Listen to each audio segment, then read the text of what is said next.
Okay. Hello, everybody, and welcome to the Captain Hook podcast. My name is Lisa, aka You Brought Me Home, aka Captain Hook podcast on Tumblr. And this is episode 10, in which we will be discussing season 7, episode 9, One Little Tear. And these are my friends who are joining me today. I'm Pip. I'm Pirate Hero Killian on Tumblr and Pirate Hero Jones on Twitter. I'm Ro, and I am Ginny Jinxon Handshot Reader First on Tumblr.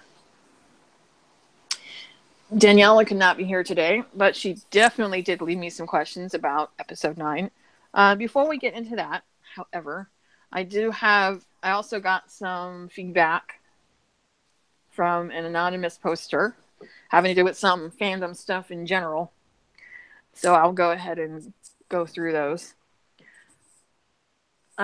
First post is, my question is, do you think we are nearing the end of Once Upon a Time? Now every ratings outlet has it as canceled, even the ones that previously had it as a toss-up.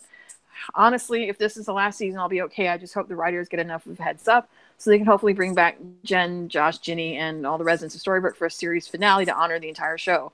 Hope they don't have the series finale be about just the story that lasted one season. The rest of the posts kind of go on about how she doesn't think that the show is organic anymore, and the storyline isn't very good, and that the way that they deal with magic, in her mind, doesn't seem to make sense. She feels like everyone just happens to have magic now, and she feels like it's turning into some Harry Potter ripoff. I'm guessing that's based off of the promo for episode 10. And she's also sad about the negativity within the Tumblr fandom and fandom at large itself, and lack of posts for people that are trying to gif or write fiction based off of season 7. Um, First, when it comes to ratings, I just want to put this out there. A post on Twitter. There's a number of different Twitters that are run by ratings professionals, and they every so often they will post like what the ratings look like and whether or not the shows are in danger of being canceled. And one of those did post. Usually at this time of year, Once Upon a Time is usually in the 50-50 range. This time it went down to 45, which makes sense because the ratings have slipped somewhat. This last episode was rated at 0.5 for the first, for episode 7, 0.4 for episode 8. I have not looked at what episode 9 was, but I think it's been steady at 0.5. The fact is, when it comes to cancellations, for a show that's been on this long, they cannot simply go, oh, the ratings look like shit, we're going to have to pull it. That's not how it works. This show has advertising support. It has deals with Netflix for streaming services. It has deals with Hulu. It has all kinds of other things that are tied. Also, they would have to go through Disney, who owns it, ABC. This is not something that Eddie and Adam just got, oh, the ratings suck, bye-bye. That's not how it works. If this was a freshman show, first season just started and the ratings look like shit, yeah, they could pull it because they don't have anything invested. They don't have anything tied to it because it's a brand new show. That's why brand new shows typically only make a set number, usually no more than 10, because if they yank it, then they're not really losing anything. But when you have an established show like this, it's been on for almost 8 years now, with all these other ties, they can't just yank it. They can't base that decision just off of the ratings in the fall half. They also have to look at some of the ratings in the spring half. I have a feeling that we're probably not going to know whether or not the show has been canceled until at least maybe the end of March or the beginning of April.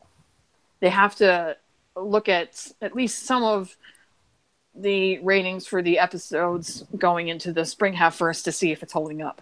And they also have to deal with contract negotiations with the three, with Colin, Bobby, and Lana, as to whether or not they're going to continue to stay. That's also a factor. So please don't make the assumptions based on the ratings you see that it's automatically going to be canceled. We're not going to know anything right now. You guys have anything to add at all about that? I mean, other than the fact that people have to remember the Netflix thing, I think is a big part of this. It was a big reason why season 6 was picked up. I mean, season 7 was picked up. It was even mentioned in the reason why season 7 was picked up was the deal with Netflix that ABC had. So I think people have to remember that Once Upon a Time is a show that a lot of people outside of the fandom, and even people within the fandom, but a lot of people outside the fandom binge watch when it goes on Netflix. They wait until the entire season is there and then they watch it all. So that's something that's probably being factored into this as well. And that's like season 6 just went up on Netflix a few months back. So that was something that they would have had to have figured into it at this point. That's also probably going to play a factor that we're not seeing. We don't see a lot of the behind the scenes details of what's going on here and what players are involved in sort of the negotiations and all that stuff. So just because you see the numbers for a system that's out of date anyway doesn't necessarily mean that it's all doom and gloom. So that's my thoughts on that. And as for the lack of support within Tumblr, Twitter fandom, I know that since this season has started, we've seen a lot of the people that have continued to watch that still support the show, that want to write fan fiction, make GIFs, and do the edits and all those things. They're trying very hard to post and not understand that it's hard, that when you expect a certain number of replies or reblogs or notes and you're not seeing that number that you used to have. I get that, but we all kind of knew going into this that it wasn't going to be the same as it was before. We knew even before season 6 ended that a lot of people said that when season 6 was done, they were out. And then when Jen said she was going to be in at least one episode for this year, that after that and the whole thing with Captain Swan was done, that they were done. So you have to kind of, I mean, I know it's not easy to accept that you're not getting the responses that you want. And it's even harder when the responses you are getting is negative and people are saying they want to see the stuff like Night Rook or Detective Rogers and all this stuff. There's a lot of bitterness going on right now. And it feels like the fandom is literally tearing itself apart because there are people that are posting on Twitter and Tumblr saying that they don't want to see this stuff. They're railing at Colin and Adam and Eddie and virtually every actor that has come into the show. And I feel bad for them because they're coming in brand new and they're really having not the best positive experience that they could have. It's not easy for an actor to come into a very well-established show. It takes a lot of work to, ingratiate yourself into the cast and into the fandom, into the storyline. Making it any easier by shitting all over them. We don't want to see you. We can't stand your character. We can't stand the storylines. You suck. It's like, look, if I don't understand why it is that if you do not like the show, why do you continue to hate watch? Why do you continue to hate post? It seems like the haters are spending more time on Tumblr and Twitter than the regular watchers are. Seriously. Like, the majority of the shit I see when the episode actually airs is hate posting, hate watching. I mean, what does that do for you? What does that give to you? That doesn't do anything but make you more mad. If watch it, if you don't like the storylines or the characters, there's the door. You have a remote. Turn it to something else. It's not going to kill you. There are hundreds of other shows out there that you could watch, and you'll probably have a much better day than sitting around, making a bunch of shit posts that really doesn't change anything. You can shit post your heart's content. This show's not going anywhere. Seriously, people. Like, the people that have chosen to continue watching the show don't deserve that kind of hate. We made that choice, and we've respected the choice that you guys have made not to watch. All we're asking is the same thing in return. That you guys respect our choice to continue it. You don't want to listen to the podcast, you don't have to. If you don't want to watch the show, you don't have to. It's as simple as that. I want to say to the person that sent you that about their edits and the notes and the fan fiction not making the notes as it wanted to, as someone that does make edits for the fandom, I understand. Like, it can be rough. I tweeted about it last night saying it's rough. It absolutely is rough going into this, knowing that the notes just aren't going to be there the way they were, a year ago.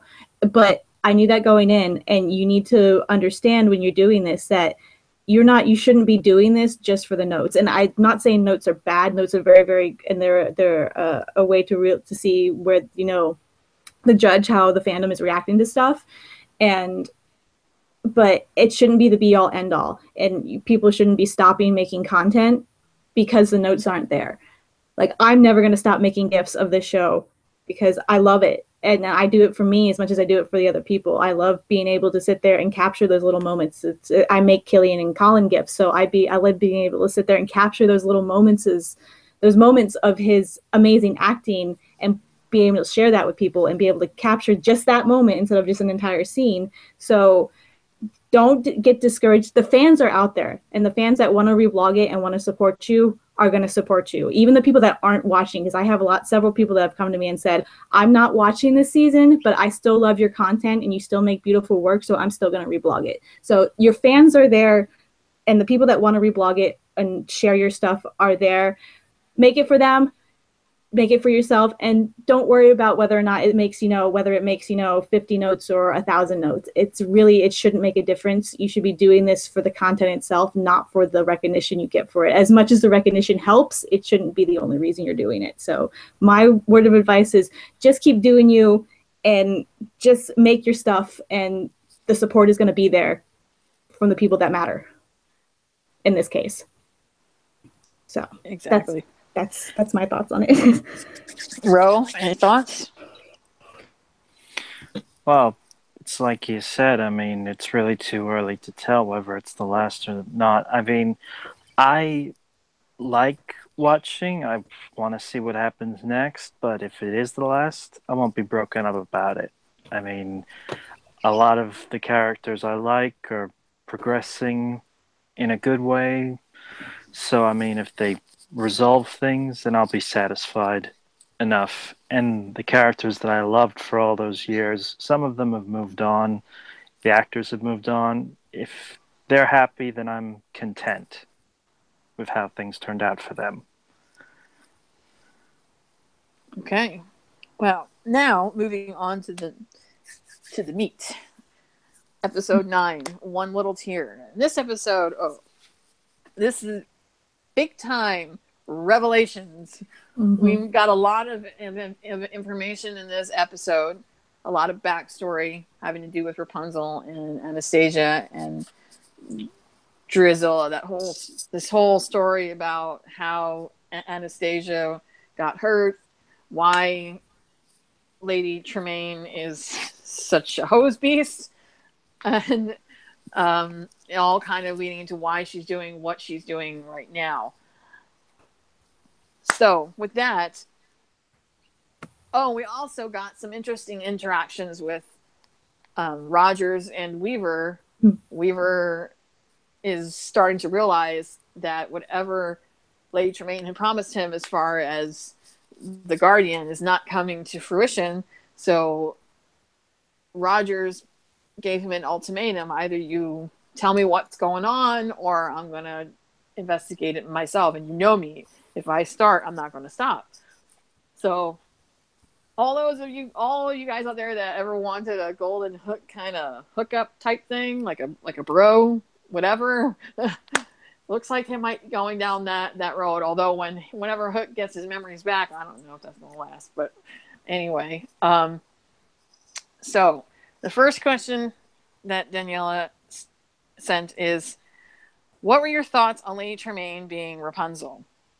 I feel like I need to flash a big GIF going, this is brand new information, because it really wasn't. It really wasn't. I mean, not just the fact that we got that sneak peek of the interrogation room where he whispered into her ear Rapunzel, but we all kind of suspected before that she was. So it wasn't really. So I gotta say, when I first saw the promo of Rapunzel in the tower, I did not realize that she was a grown adult woman. That actress literally looks like she's 12. I thought she was a kid. So when she said that Anastasia and Drusilla were her children and that dude was her husband, I was like, wow, cradle robber. Because she looks so young. Seriously, she looks so young. And she doesn't really I know that when they usually have really good casting on the show. When they cast the younger versions of the adults, they always try to find actors that resemble, so that they, you know, they look alike. But this time, this young girl looked nothing like Lady Tremaine of the present I at disagree all. about that part. I disagreed about that part, but I think she does look like Tremaine, but that's my opinion. You know what though? After what happened with her, this goes along with with Danielle's second question. What was your reaction that Lady Tremaine's husband Marcus is the husband of Ella's mother? I think she got the wrong idea. She seems to think that Rapunzel's husband Marcus is also the father of Ella. He's not. Not. Because Ella looks to be older than the other two girls. She is. It's pretty obvious that she's a good couple years older than the other two girls. I think she got the wrong idea with that post. But what were your reactions to what Lady Tremaine did to take Lucy's hope via tear to wake Anastasia by crushing her belief in the most cruel way? She thinks that Lady Tremaine is like Cora. I don't think she did it on purpose. I don't think she did it to intentionally crush her. She's just so desperate at this point, and she's just so at the end of a rope. She doesn't know what else to do, that she went to the extreme. The same thing what she did with the mushroom, the toadstool, to make Ella's mother leave. Makes Cecilia leave. She's just doing what she can to get back to her family, and she's in her mind she justifies it as being okay, and it's not really, but she doesn't see it that way. And it's kind of similar in a lot of ways to some of the things that Killian did. And he found reasons to justify it as it being, even though he knew it wasn't okay. And of course, Killian has a very, very, a lot better self-aware than any other character on the show. He realizes what he does is bad, but he finds ways to justify it as, I have to do this for this reason. I think Tremaine, it's similar. It's just, and she doesn't realize that what she's doing is as bad as it is, you know? Exactly. She just so desperately wants Anastasia back that she's blinded to anything else. Well, the flashbacks just opened up an entire new world for me to Rapunzel / Lady Tremaine's reasoning as to why she's doing this. I was like, after she escaped from the tower and she came back to her family only to realize that her husband had remarried and moved on, and she was left with nothing. And then even the daughter, when Drizella did not seem to warm up to her at all, I was like, damn, that's just cold. Yeah. Like, that's fucked up. Also, they're all trying to make it out that Lady Tremaine is this hose beast nasty bitch. I'm like, you realize that this woman, she came from nothing. They were poor. They had no food. The husband was sick. They had nothing. They were practically living in the back of what was it, a dilapidated carriage or some shit. Yeah. And she wandered onto the witch's property just to get food so her children wouldn't starve. She gave up everything, so that her family would live. And in exchange, she gets stuck in a tower for God even knows how many years, because it definitely takes a lot of years. 6 years. Never not being able to see her family or nothing. And the husband I don't even know if he attempted to find her or not. He said he searched for her for like 3 weeks, and then that was it. It's like, damn. Yeah, whereas when Ella's mother disappeared after her heart was poisoned, he went all like... He went to Wonderland. He went to Wonderland to find her. He crossed realms to fucking find her. I'm like, and this poor woman gets left in the dust. Not only that, she goes home, and the only person that seems happy to see her at all...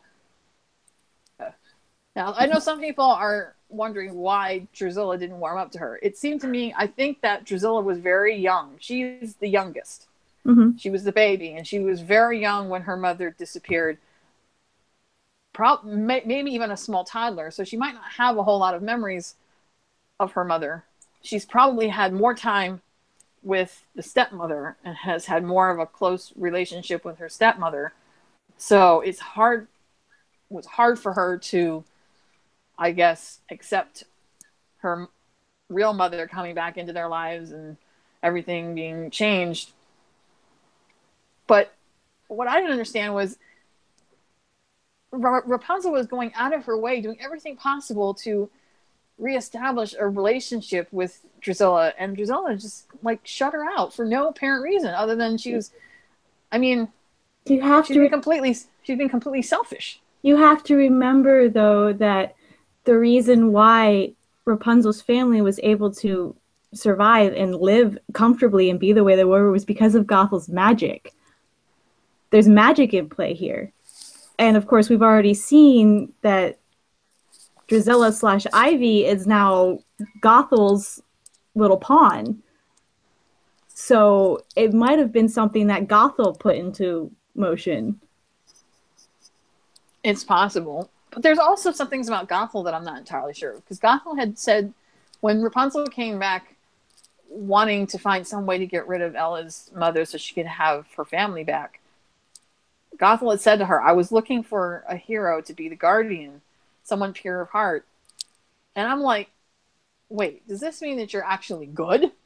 No. I can't tell what her No. motivation is. She goes from being like quasi good to being horrible bad. I'm not sure. No. She's bad. She wants the guardian for nefarious purposes. It's kind of like the opposite of the reason why Rumple is looking for the guardian. Rumple's looking for the guardian to get rid of the darkness. And Gothel knows that the guardian is supposed to be the one that gets rid of the darkness. Maybe she's trying to take that power. It's possible. Because remember that Rumple has all the power of all the Dark Ones now, not just his Dark One powers. He took all of it, not just the ones that like every single Dark One. He has their power now. So I'm kind of that he's kind of in there looking for the Guardian to kind of not necessarily use them for good, but use them for bad. So Rapunzel finally makes it home. She realizes her husband has moved on and remarried and has a nice, lovely wife and stepdaughter, and their life is all tip-top. And all she gets in return is a shitty-ass cottage and a shitty-ass job. Correct me if I'm wrong, but is she now working for them? I think so. As like a cook or something? I think they kind of did like a sort of a play on the Cinderella story. She kind of became she became the Cinderella sort of. She was like in that scene with the birthday party. She's the one that made all the food and did the whole spread, and I'm like, and the daughter, Drusilla, didn't even care. Like she didn't even say 2 words to her. Nothing. I'm like, are you serious right now? And then she bitches. She has the gall to bitch at her mother after she's grown up. You never loved me. You never cared about me. I'm like, what? What? Okay, I get that she's mad that her mother was going to take her heart to bring Anastasia back. But you got to see it from Tremaine's point of view here. Drusilla just acted like she didn't even exist. And then she's stuck working like she's practically serving her own children like a servant. She's a servant in her own house. That's what sets Tremaine apart from characters like Drusilla and Gothel. You can tell that Drusilla and Gothel are, doing selfish reasons. They're the big baddies here. And Tremaine, who was kind of billed as, is she a bad guy or not, we're kind of realizing that she's not necessarily, she does bad things, but she's not the bad guy. And then in that day, when they're skating on the ice pond and Anastasia goes through the ice, the father manages to get to Ella first, and by the time they pull Anastasia out, she's already been under the water for too long, so she's basically dead. So the only person that has seemed to show her any affection whatsoever, any love at all, is now gone. I cannot blame her for flipping a shit, because, geez, if it was me, if that happened to me, I don't know what I'd do. Yeah. Because, the only person that she really had left to cling to, the only person that seemed to give a crap about her at all was now gone. I'd almost want to go back in the fucking tower. Remember, she had said that even though I'm not in that tower anymore, I still feel like I'm in prison. Because I have this crappy cottage and a crappy job, and I'm made to be a servant in my own house. I mean, that's like ridiculous.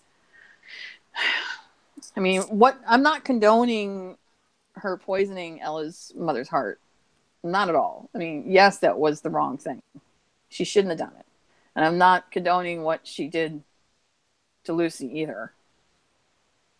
But I think I understand her a little bit better now than I did before. Because they didn't really give her much of a backstory at first. She just came off as this really nasty, horrible woman for no apparent reason. But now you kind of get why, she is the way she is. Yeah. So, question number 3. What did you guys think of Rumple in this episode? Will he rejoin our heroes to stop Drusilla, Tremaine, and Gothel and find a way to be reunited with Belle?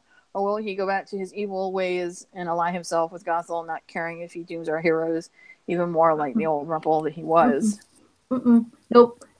He's turned over a new leaf, and last night's episode proved that, like, point blank. The fact that of all the people that he could have told about Belle, because Gothel already knew, so there was no reason he had to confess about Belle, but of all the people he was going to tell about Belle, the fact that he chose Killian, his lifelong nemesis, he's choosing to trust him of all the people, because he knows in his heart that Killian Jones is a hero, and he's going to get it done. He's going to figure out a way to make it happen. And the fact that Rumple realizes that and saw that, and you can see that just that scene between the spit it out scene between Rumple and Rogers, you could tell that he wanted somebody to confide in, and the fact that the person he chose is Killian Jones is a big deal. That's a big shift in his character, because previous to this he wouldn't piss on Killian's grave, let alone go to him to ask for any help. Yeah. So for him to trust Killian like this, Rogers, with this knowledge about Belle and at least part of the story of why he's doing what he's doing, is a big deal. I could tell that he wasn't letting Victoria out of jail because he wanted to be an ass. He's desperate. Yeah. He's obviously been searching for this guardian for a long time. He has not been able to find this person. But as soon as he realizes that Victoria's not going to give him what he wants, we all thought that he was doing her bidding at first just because he's Rumple and a dick. But he's only cozying up to her because he feels like she has something that he needs. When he realizes that she doesn't, and that she's been using him, he's the first person to throw her the fuck off. But this is Rumple. This is an awake Rumple. Or even without magic, Rumple can make her life a living hell. He obviously has a very large amount of pull with the cops, so it would not take much to throw her ass right back in jail if he really wanted to. But I think he needs her free so that he can follow her and figure out what it is that she's doing. As for, I thought it was very interesting how Rogers, I love all these like angry cop scenes. He's very good at playing that, I'm going to get this out of you no matter what. Like when he does that walking towards the camera where he's really pissed off and ready to investigate and figure out what's what. That's one of Colin's he has this quality where he can go from being like light and kind and sweet, and then in the next moment being pissed off. I like to see where he walks into the evidence locker. The fact that he set off the alarm to get into the locker, I was like, that right there is Killian Jones. That's Killian Jones. Boom. Killian Jones. And then immediately after he does that, he finds his hook. It's like, the look on his face, I thought for sure, I was like, oh, please tell me he gets his memories back by finding his hook. Because the look on his face, it was like he was almost there. He was almost there. Like he was like, I know what this means, but I can't remember what it means. It means something, but I can't remember what it is. Oh. And Colin teased that moment like 20 minutes before the episode aired, and we're all just like, oh, it's like you. But yeah, that moment with the hook, it was such a satisfying little moment. You're like, I feel like they're dropping a lot of these hints that I think I get the feeling. Also, on top of that, Colin mentioned, I think it was an article that came out, I think it was like last week, that said that Alice and Rogers and Tilly were going to remember who they were. So probably in this upcoming episode, I think in the winter finale that they're going to get their memories back. I don't know about everyone else, but they're for sure going to get their memories back, I think. And I think and the fact that they showed him with his hook is a big deal. What's so amazing about these versions of the characters is that they've managed to do something that most of the fandom would never have gone for, not in a million years. In the past, the very idea of a Rumple hook of any sort was like anathema. Oh my god, no. They're bitter enemies. Sworn enemies, never. But in that scene where they were talking outside of the precinct and he kind of forced Weaver's hand to tell him the truth, and Weaver didn't think he was going to believe him, but at the end of the day he did and said that he would help him. I was like, oh my god, this show is just achieving impossible. I'm not saying I'm going to bro TP them by no means, because no, but it's just it felt nice. It felt nice and genuine. It was like a genuine moment between them. It was just like something you never realized you actually wanted to actually see. Rumple confiding in Captain Hook, knowing he's confiding in Captain Hook, and Captain Hook not realizing who he is, going, I believe you. Like, there was no hatred, no bias or whatever. We don't know what their history is in this alternate Enchanted Forest now that Rumple's back and, and Wish Hook is there after giving up his vengeance. We don't know what it is. I'm sure we're going to find that out. I feel like we're going to find that out in, episode 713, which is Nightfall. I feel like we're going to find it out there.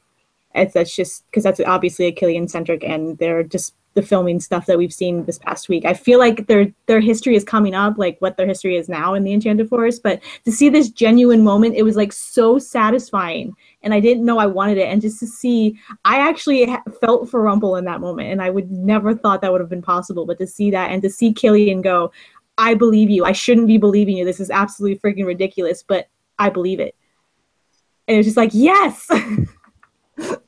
It felt so good. They managed to do something this year that I didn't think they would ever be able to do. They managed to put relationships together that nobody would have believed could be possible. I mean, I'm not saying that I would bro TP them, but I do think there's an interesting dynamic that's between them. And I feel like if circumstances had been different back in the day, if things like with him and Mila had not happened, that the relationship they had might have been vastly different. Would they ever be like the best of friends? Probably not, because Rumple was not the type of person, back then that Killian would ever have, hung out with.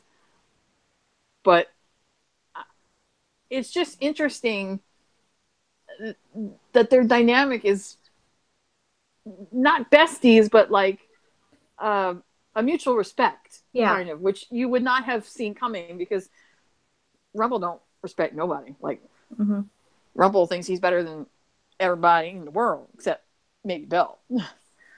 But because he's changed so much and has had all of these years to become a very different person than what he once was, it opens up a lot of possibilities. It's the same thing with Regina and Hook and Henry. Previously, I would not have given a shit about any kind of friendship between Regina and Hook, because they don't like each other like at all. But they seem like they only tolerated each other for Henry's sake. But enough years have gone by in this alternate Enchanted Forest, and she's really has changed enough to where it seems like the two of them are actually fairly good friends. And Are I we almost talking wish. about real Killian and Regina? No, we're talking about Wishhook. Although I think that it. Well, okay. In episode 2, when they came through the portal to rescue him, they had a pretty decent friendship dynamic. They still had the sass because they're always going to have the sass. But you know how all these people were always saying, "Oh, it would be great if they were sister and brother," and I always was like, "What? Are you serious?" But when I saw episode 2, I was like, "Wow." If they were better friends and they had this sass, they really could be siblings because they just have it. It's like it works. But more time had to pass first, and they had to, she had to chip away some of that rough exterior, and he had to, they both had to do some changing first before they could get to that point. And she's had even more years with Wishhook. So I think they actually have a very strong friendship. We see it in the flashbacks, but I just really pride this year in the fact that they managed to make relationships out of. I think you know we what it never is. thought we'd ever see. You know what it is. You know what the difference is between, say, the original Killian and this Killian. It's the fact that he's a father, like a legitimate father, not just a stepfather to Henry or that sort of thing, which would have built Regina's respect for him to begin with because he was such a great stepfather to Henry. But it's Alice and all the stuff that Wishhook went through to get Alice back, just to make sure. And what he did, he gave up everything for her, and he gave up his life to make sure that he could give her the best life that he could. And I think the fact both Rumpel and Regina probably respect that, because it was something that was always a key point to their characters, was their children. And now you've got Captain Hook here with his child, and he did everything that they would have done, or what they didn't do and should have done, and they know it. So I think that might be why we have such a closer dynamic between, say Regina and Rogers and Rumpel and Rogers, because this guy is the father that they can identify with. But I thought the whole point of Rogers making that change was because he found out Killian was really going to be a father, and he didn't want to do to him what someone else had done by separating him from his child. No, see, we found out in Eloise Gardner that in the Wish Realm, Killian gave, when the curse wasn't cast, Killian, and he found out that he went to the tower, he had the whole thing with Gothel, he had a daughter, he gave up everything for her. He gave up his ship, he gave up his revenge to stay with her, which is exactly what he did for Emma. So in the original timeline. So he gave up everything for her, and then somewhere along the way, he had his heart cursed, same way that Cecilia had her heart cursed to make her leave Ella. So he couldn't be with her anymore. So his reason for being was taken away from him, forced away from him. So Killian Jones, being Killian Jones, did exactly what he always does, and he goes down that self-loathing dark path. He lost himself because his reason for being that good person was taken away from him. It wasn't until Emma came into the picture later on, our Emma came into his picture, he realized that he could change, or he could find true love. He was going to try and manipulate it because he was in that dark place still. And then when he found out that she was pregnant, it's the exact same thing that happened the first time with him. He gave up everything because of the child. But this just reinforces what Killian had said to Charming at the end of season 3, when Charming was having doubts about whether true love was real or if it was even possible for him to have. He said, all it takes is meeting the right person. For all the crap that people have been saying about, it shouldn't be that the Wishhook has true love with a child. It's supposed to be Emma because every realm and every Hook loves every Emma. I'm like, look, universe, every Earth, whatever, every realm is different. Even if there was an Emma in that realm, it doesn't mean that something couldn't have happened to her along the way. Like Hood loved Regina, but Robin died. So I mean, even if he had met the Emma of that realm, until she woke up from her long winter's, whatever, fuck up, she would not have looked two ways at him because she was pretty princess who didn't, mess around with pirates. So it likely wouldn't have happened to begin with. And the point is that love is not just romantic.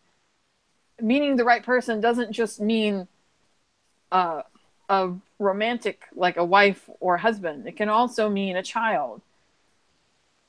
Alice did for him the exact same thing that Emma did for our Hook. She changed his heart. In the same way, Alice does for Rogers what Henry did for Emma in the original season. It's the same story. It's just the different characters. It's the same central thing, though. So why is it okay for Swan Believer to be this big revered thing, but Night Rook is, it's the poor man's Captain Swan sort of thing. Because they feel I don't have a problem with Night Rook. Oh, trust me, a lot of people do. I know, but a lot of fans feel like it's a slap in the face to Captain Swan. I'm like, did you not witness the fact in episode 2 that they went off together through the portal, that they're happy, married, baby on the way, everything happy ending assured? They're protected. Nothing is ruined with Captain Swan. They are fine. Yeah. I think they're just upset because they're going off of what Colin said at the Burbank Con, that every Hook loves every Emma. But I don't think there was enough context. Oh, yeah, we talked about that last episode, though. We talked about how he added on saying the fact that Wish Hook had given up what he'd planned to do when he found out that she was pregnant. That's when everything changed for him again. And that was him choosing her. He still chose her. He always chooses her. And if she had not already been married to our Hook, who knows? Maybe, yeah, if she had stayed, and it likely would have happened anyway. Exactly. But, so we can't have that information because Jennifer Morrison left the show. So there you go. So next question. Now that Cinderella and Jack cursed as Jacinda, and their cursed personalities are Jacinda and Nick. They shared a kiss in this episode. It was not comfortable at all. Do you think that will complicate the relationship between Henry and Cinderella? Oh, yeah. Curse and their love story together and complicate Henry and Jack's friendship. Obviously. I think for me, officially, this love triangle is now a major drama kickoff that shit will hit the fan once Henry finds out when he gets back to Hyperion Heights with Regina, Zelina, and Robin. Yeah. Oh, well, we all know how much the show loves its triangles. Man,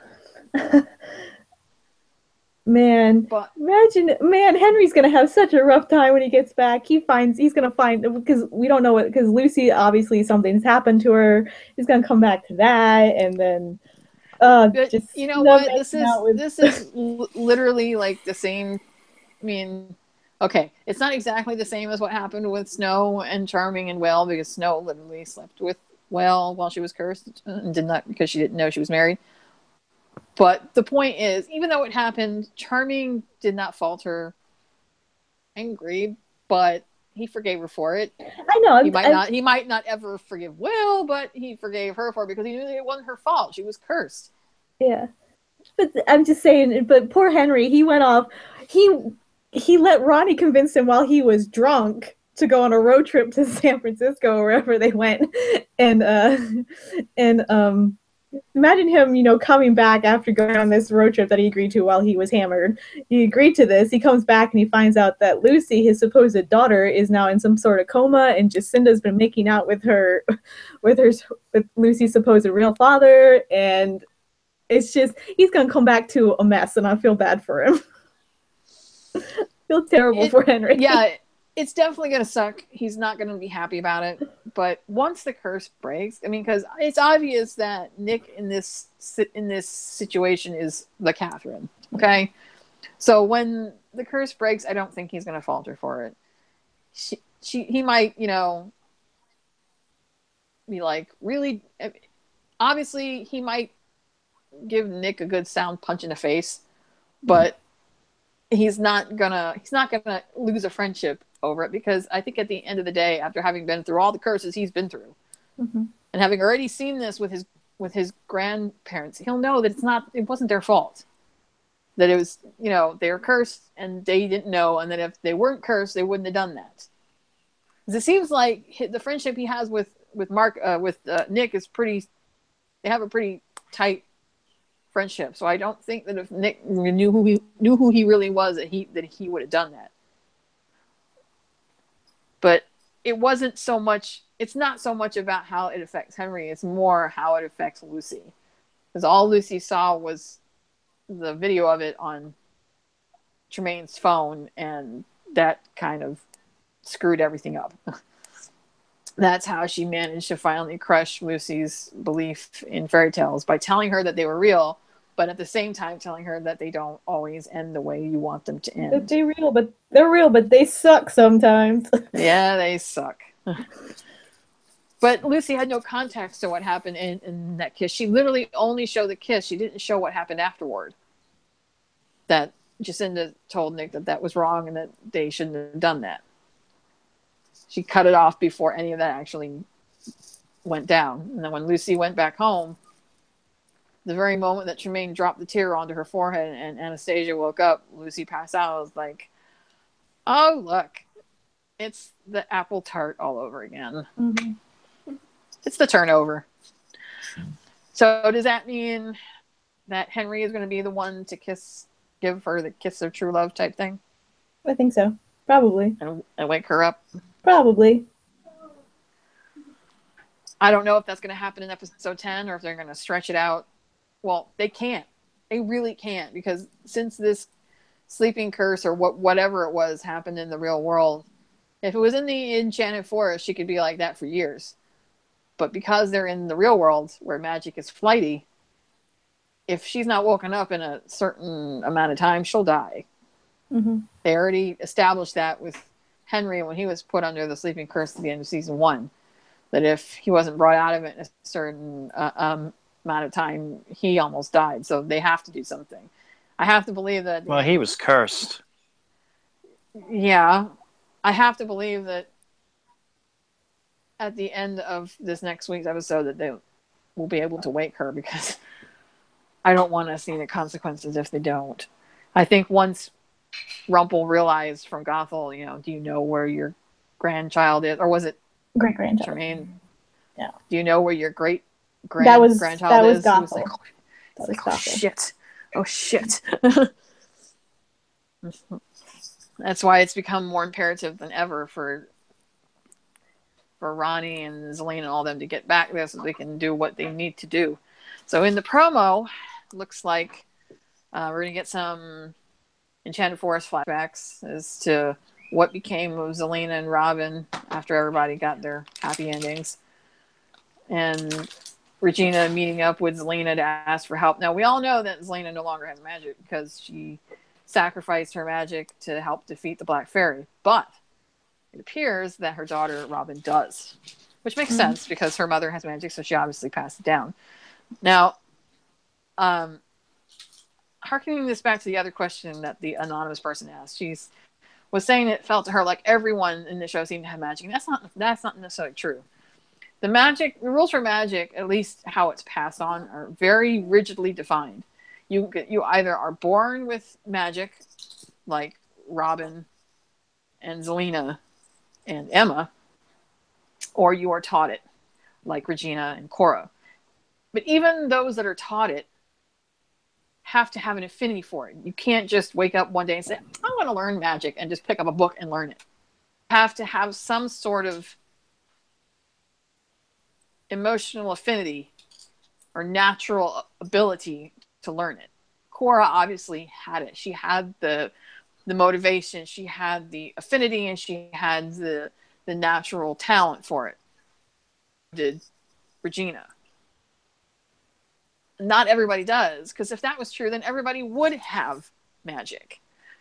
This is not something, I know that Emma's magic is what makes her special, but they've also they've made that apparent.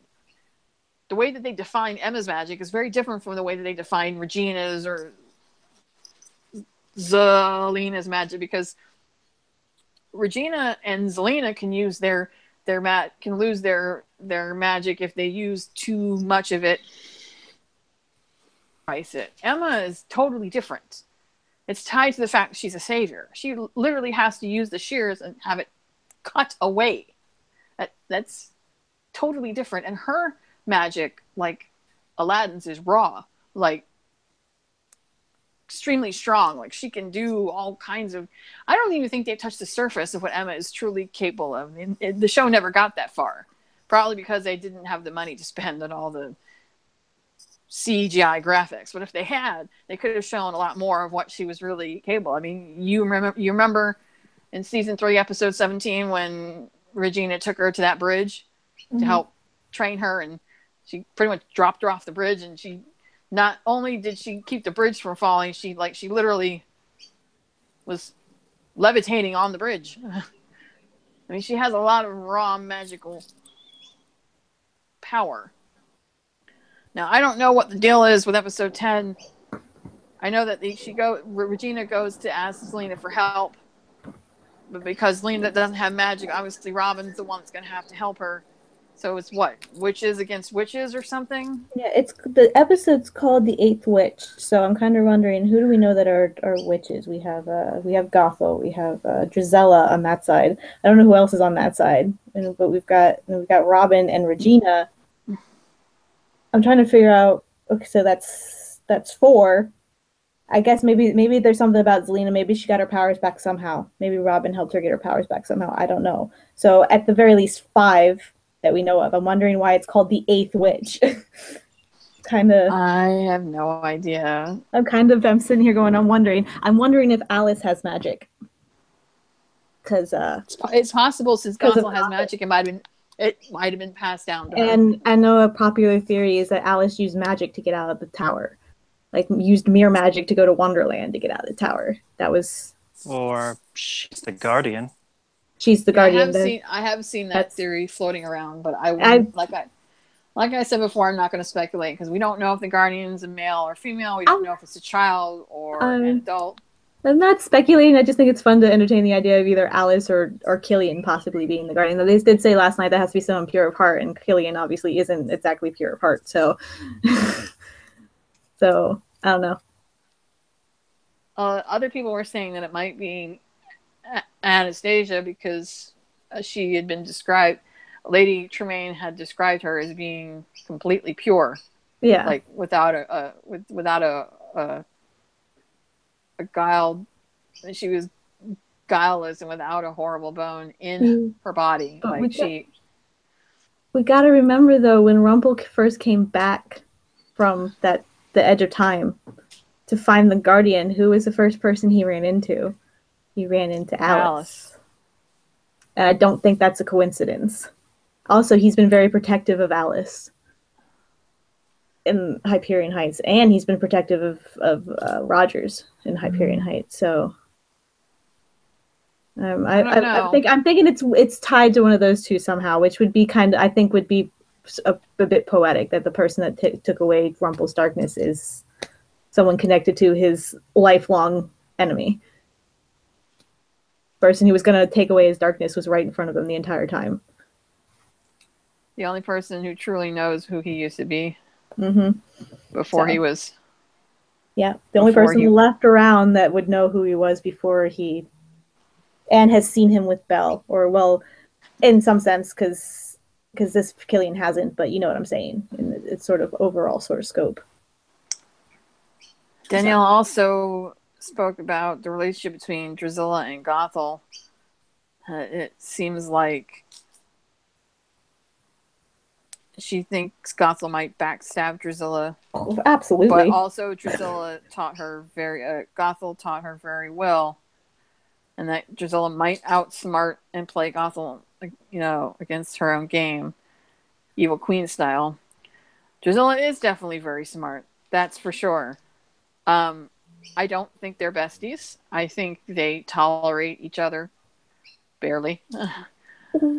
Remember when Gothel was talking to Weaver about Drusilla, she said that Drusilla talked too much. Yeah. So I think that they barely tolerate each other, and they use each other solely to, do what needs to be done.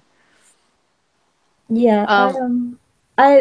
I do want to point out. So you brought up that the part with the scene with Gothel and Weaver. I want to point out what I found was really interesting when he asked. He's like, "When did you become a mother?" She didn't mention Alice. She just said, "I'm a mother to." The mother means many things, and I was just like, "You bitch." She doesn't give a shit about Alice. At least not in the she's my daughter. So because think about it, look at how Tremaine is taken care of. Tremaine is going through all jumping through all these hoops and doing all these things just to wake up her daughter. And on the flip side, you have Baltho is just like, oh, I'm a mother. Mother means many things. So I'm just like, you have an actual daughter, and you know who she is. Just like, it made me sort of angry. I'm just like, it just goes to prove the point that Gothel is just nasty and doesn't care. Which would be ironic if Alice really was the guardian. Exactly. She was the one she was looking for. Exactly. That'd be really nice. So, I don't know. I just wanted to point that out because that got me. I was just like, oh. Well, according to her, people come to her asking for help, and every time that they come to her, she's trying to figure out if they're the one of heart that could be the guardian. But I guess in her mind, it never seems to work out. She thought it was going to be Rapunzel, but then Rapunzel became bitter and angry. That makes me think of something though, because that was the test that she gave Killian in the tower, disguised as Rapunzel. She gave the test was he going to leave or not? They had an agreement, and she figured he was going to leave, and he came back. Which proved that he was purer of heart than he seemed. I wonder if she doesn't realize that she created I'm really thinking that Alice is the guardian the more I go and start thinking about it. It's possible. Ro? Well, Alice really hasn't done anything too bad. Although I don't understand why she would be working for Rumpel in the EF unless he knew how to find her father. Well, she might not have realized who he was. And we don't know what Killian told her about his past. So she might not have realized that this man is her father's crocodile. So we still have more backstory that we've yet to get. So yeah, I think a lot of the backstory for Alice and a lot of the backstory for, like, say, Rogers and the Rumpel sort of thing is coming in the second half of the season. Nightfall and the girl in the tower and all that stuff is in the second half of the season. I feel like they're backloading that for this season because they know that's where a lot of the interest is going to be drawn towards now, at least in my opinion. That's like two decades of birthdays and Christmases Gothel owes her. Oh.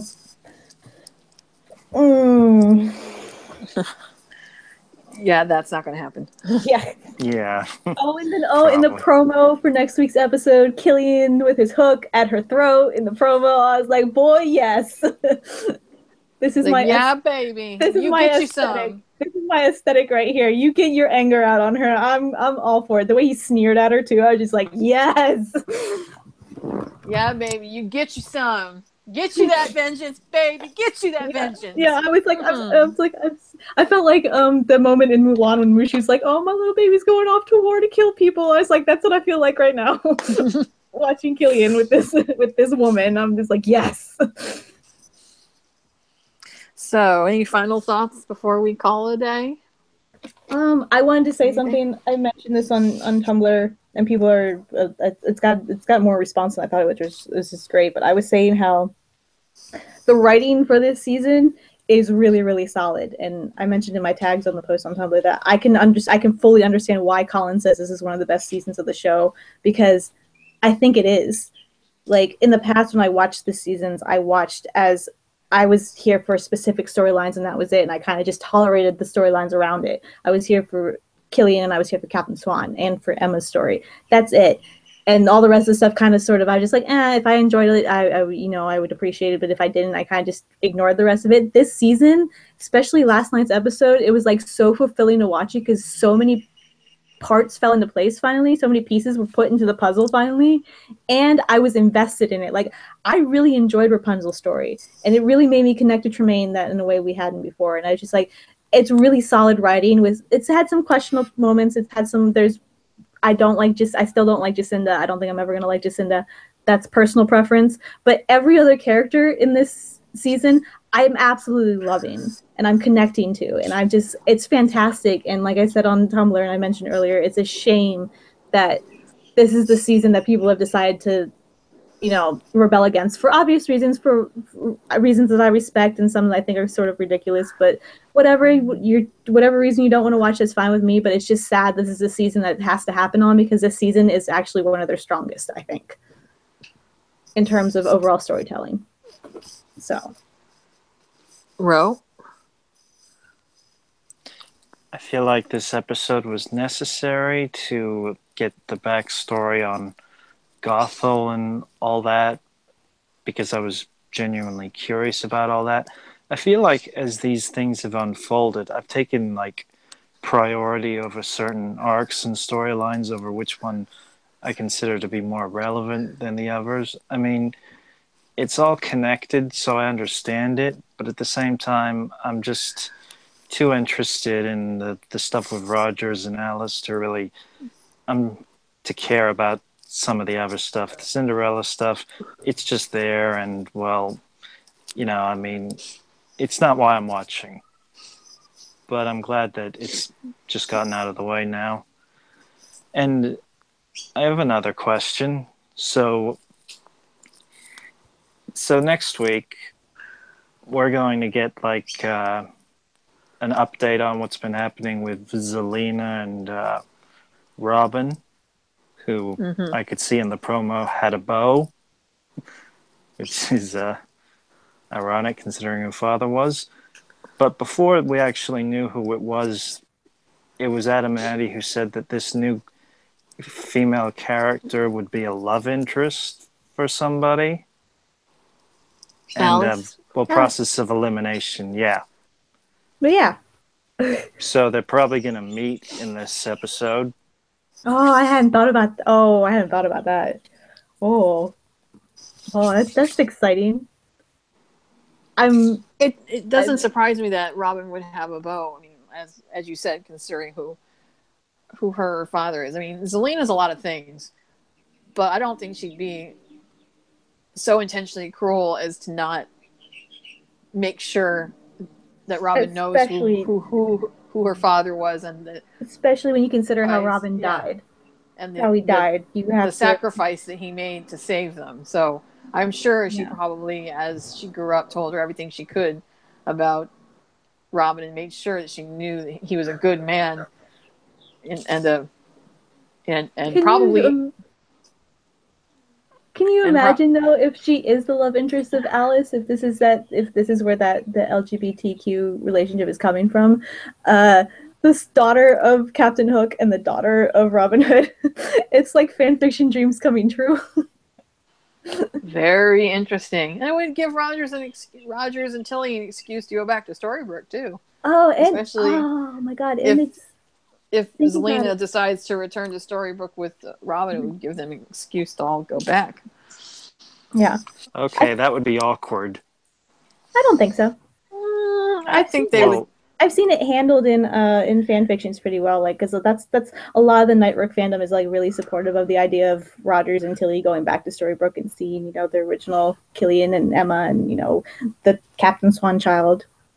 And how would Emma tell them apart? Oh, she would know. Definitely ways. One, the way they dress is slightly different. Two, the rings are completely different. The way they talk is different, and the way they talk is a bit. She knows her husband. When she came through the portal in 702, and she started to talk, and Wish Hook started to mumble about something, and she turned, she's like, Killian, what's wrong? She knew something was wrong. She knew something was off. She would immediately know that this guy isn't her Killian. So I think she would know the difference without question. One's a true love, Besides, one isn't. besides, I can definitely see Tilly wanting to go to Storybrooke, Oh yeah. Alice wanting to go to Storybrooke to see this other Hook, Oh. and also to meet Emma, who is in many ways responsible for getting drunk old Hook up off his ass and changing his life. So she'd probably want to thank her and meet her and tell her thank you for helping him, for saving his life, and giving him that second chance to make things right. Overall, I thought this was a really solid episode. Some great backstory for Tremaine, Anastasia, Drusilla. It really gave me a very deep understanding of what Rapunzel is coming from. I almost feel like at this point, I feel like I can sympathize with her. If she wouldn't keep doing the shit she's doing, I would probably sympathize with her more, because I know that if I was in the position she was in and got fucked like that, I'd probably be just as pissed. Like, truly, I'd be just as pissed. Because she really did get hosed. But at the same time, I still think it's a little unfair how Ella gets blamed for something she wasn't in control of when her father remarried.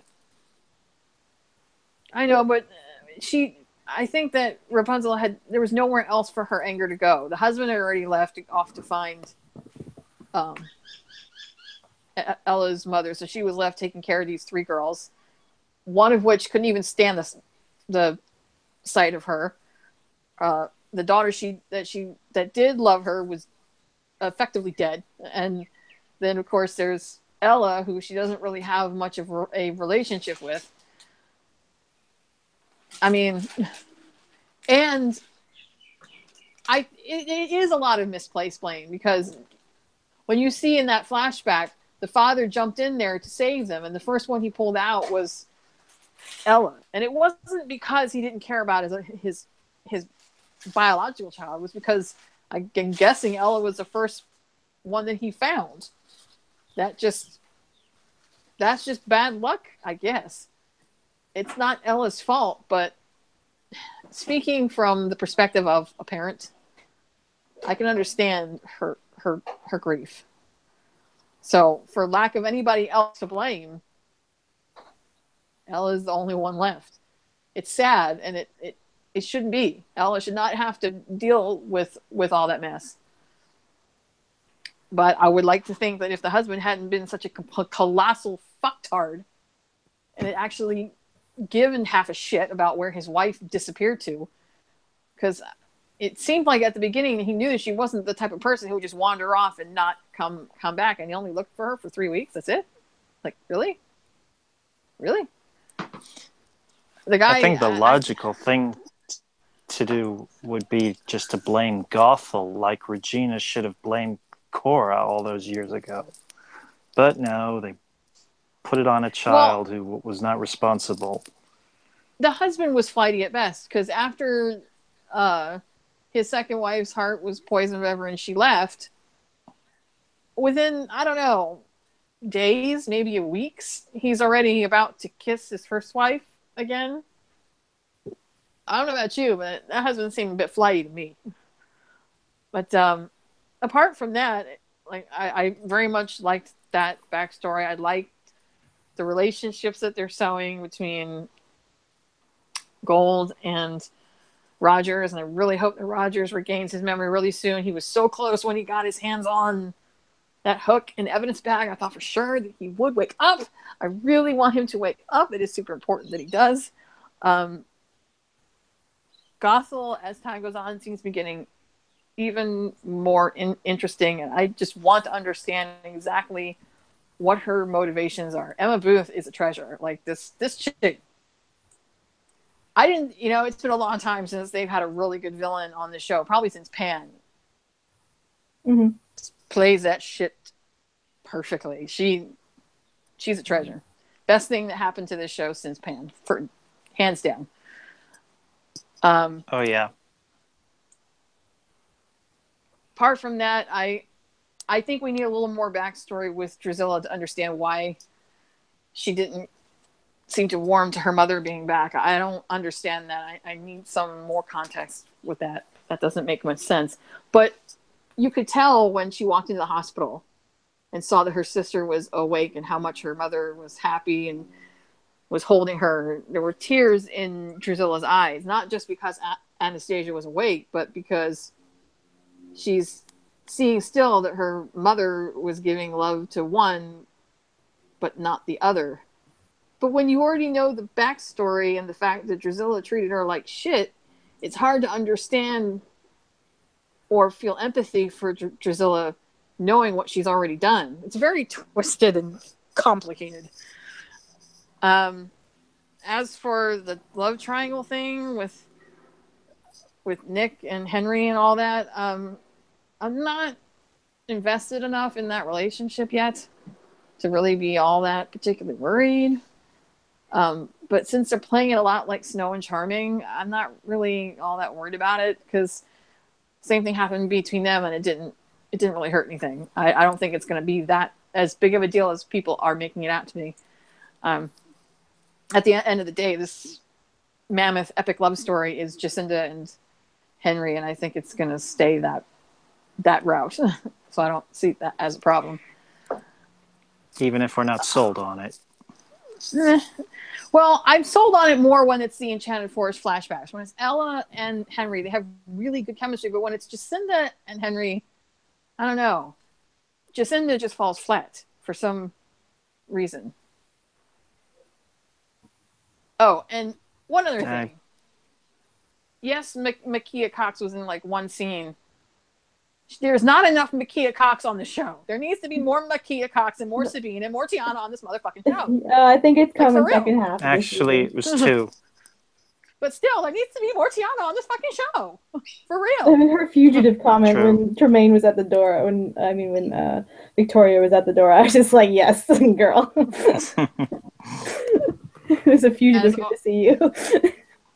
As always, a stellar performance from Colin. I mean, what is there to say? Colin is Colin. We're always going to love it when he's on our screen. That is true.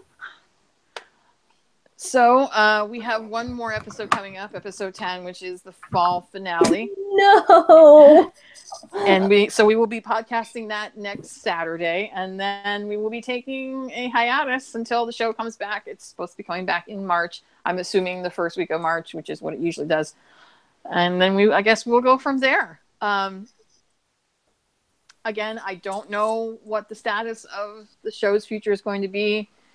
You guys want to send me messages like that, you can, but I'm just going to answer in the same way. I mean, I don't work for the TV network. I don't work for Netflix or ABC or Disney, so I don't have that kind of knowledge. I can only tell you the basic ins and outs I know about rating systems. All I can say is don't with it. When we find out, we'll find out, and from there we'll just have to deal with it. I mean, we went through the same thing last year, and we all managed to make our peace with it. I'm sure that if this year it does happen, I'm sure we'll make our peace with it. I mean, the show's had a good run. It's been 7 years, you know. In my mind, I feel like it is time to kind of move on, but that's just me. Do I think that they should bring Ginny and Josh back?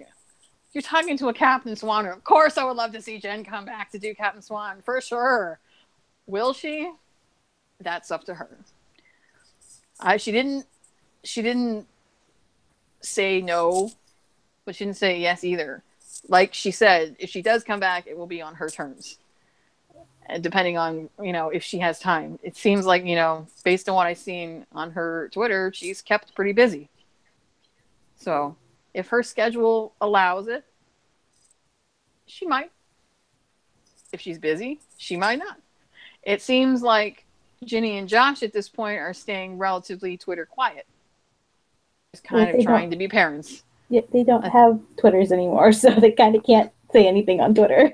Well, Josh got back onto Instagram. But I think that they're just trying to be parents. Yeah. They didn't have a lot of time to do that. being on the show. Now that they're not, I think they're just trying to do the family thing. But I mean, I wouldn't rule it out, but I wouldn't hold out the hope either. I would say just take it as it comes. If it happens and the series finale has them going back to Storybrooke, I mean, I would think that after the curse was broken, that he would want to go home. Even if he wasn't moving back, to at least see his mother and his stepfather and his grandparents, whom he has not seen in a very long time. It makes sense to me that he would do that. In the context of the show, who knows? We shall see.